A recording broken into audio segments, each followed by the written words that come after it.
एक ऐसी विधि जिसके द्वारा आप अपनी काम ऊर्जा को रूपांतरित कर सकते हैं।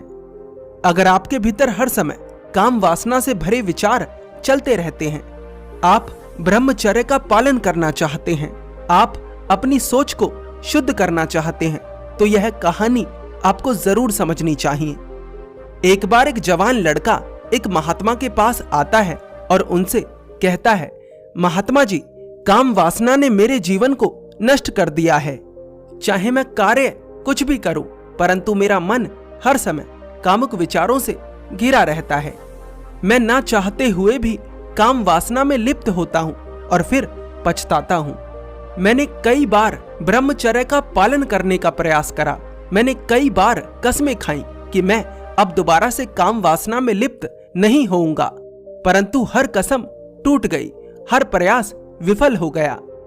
बड़ी आशा लेकर मैं आपके पास आया हूं, कृपा कर मेरी समस्या का समाधान करें। वे महात्मा उस लड़के से कहते हैं, काम वासना एक ऊर्जा है जिसका कार्य है सृजन करना, परंतु यह ऊर्जा सृजन करने के साथ साथ व्यक्ति का विनाश करने के लिए भी सक्षम है। जब व्यक्ति काम ऊर्जा को ही अपने जीवन का केंद्र बना लेता है और उसी के चारों तरफ घूमता रहता है, तो यह निश्चय ही उसका विनाश कर देती है। काम ऊर्जा एक ऐसी शक्ति है जिसमें लिप्त होने के बाद व्यक्ति को कुछ और नजर नहीं आता। इसका यह अर्थ नहीं कि काम वासना बुरी है और इसका यह भी अर्थ नहीं कि काम वासना अच्छी है। काम वासना बस उपयोगी है किसी कार्य के लिए। जैसे जल उपयोगी है प्यास बुझाने के लिए, ठीक इसी प्रकार यही काम वासना की वास्तविकता है। और जो व्यक्ति इस वास्तविकता को देख लेता है, उसी के भीतर काम वासना से ऊपर उठने की इच्छा पैदा होती है। तो अगर तुम इस वास्तविकता को देख चुके हो, तो एक विधि है जिसके द्वारा तुम काम वासना से ऊपर उठ सकते हो, जिसके द्वारा तुम ब्रह्मचर्य का पालन कर सकते हो। वह लड़का कहता है, कृपा कर बताइए महात्मन, मैं तो बहुत दिनों से परेशान हूं। वे महात्मा कहते हैं, इस विधि को करने के लिए तुम्हें 3 चीजों की आवश्यकता है। पहली संयम, दूसरी निरंतरता, तीसरी दृढ़ संकल्प। इस विधि को लगातार 21 दिनों तक करने के बाद तुम्हें परिणाम मिलने शुरू हो जाएंगे। ये प्रयोग दिन में 2 बार करना है। पहला सुबह उठने के बाद और दूसरा रात को सोने से पहले। आलती पालती लगाकर बैठ जाना है, कमर को सीधा रखना है और अपनी आंखों को बंद कर लेना है और अपने भीतर ऐसा महसूस करना है कि आपके भीतर कुछ नीचे से ऊपर की तरफ जा रहा है।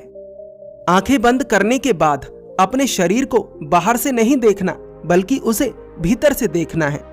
तुम्हें ऐसा महसूस करना है कि तुम्हारे भीतर एक ऊर्जा है जो तुम्हारे मूलाधार से सहस्त्रार की तरफ बढ़ रही है।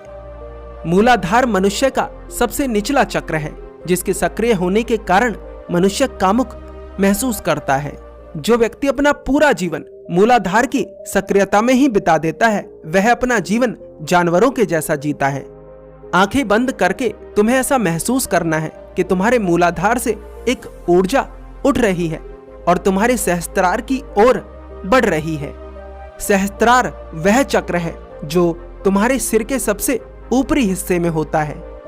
सहस्त्रार का सक्रिय हो जाना आत्मज्ञान यानी मोक्ष का प्रतीक है।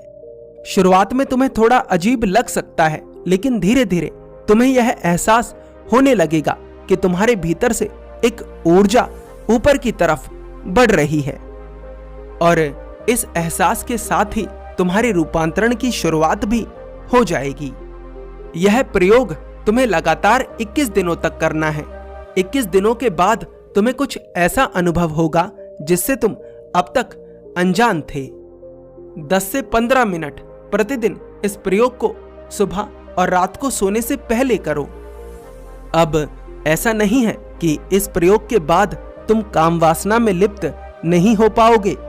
तुम काम वासना में लिप्त हो पाओगे, लेकिन इस प्रयोग के बाद तुम्हारे भीतर एक संयम आ जाएगा, एक नियंत्रण आ जाएगा, क्योंकि ऊर्जा की दिशा बदल चुकी होगी। पहले ऊर्जा नीचे की तरफ बह रही थी, अब ऊर्जा ऊपर की तरफ बहने लगी है। तो इस तरह से तुम अपनी काम ऊर्जा को रूपांतरित कर सकते हो। हर ब्रह्मचारी जाने अनजाने में ध्यान के द्वारा इस प्रयोग को करता है। ये ब्रह्मचर्य की शुरुआत है। ये काम ऊर्जा से ऊपर उठने की शुरुआत है। ये अपने विचारों को शुद्ध करने की शुरुआत है। इस विधि में सारा खेल भाव का है। जैसा तुम भाव करोगे वैसा ही तुम्हारे भीतर घटित होगा। तुम्हें बस भाव करना है कि तुम्हारे भीतर ऊर्जा ऊपर की ओर बढ़ रही है। यदि तुम लगातार 21 दिनों तक इस भाव को कर पाए तो तुम्हारा भाव ही कमाल कर देगा। इस प्रयोग के दौरान ये 3 बातें कभी मत भूलना। पहला, संयम, खुद के ऊपर संयम रखना। काम वासना में लिप्त मत होना जब तक कि 21 दिन पूरे ना हो जाएं। दूसरी बात, निरंतरता। इस अभ्यास को लगातार करना है, बार बार करना है, इसे बीच में छोड़ना नहीं है। तीसरी बात, दृढ़ संकल्प। दृढ़ संकल्प के बिना तुम इस अभ्यास को पूरा नहीं कर सकते। आपको यह कहानी कैसी लगी? अपनी प्रतिक्रिया अवश्य दें। धन्यवाद।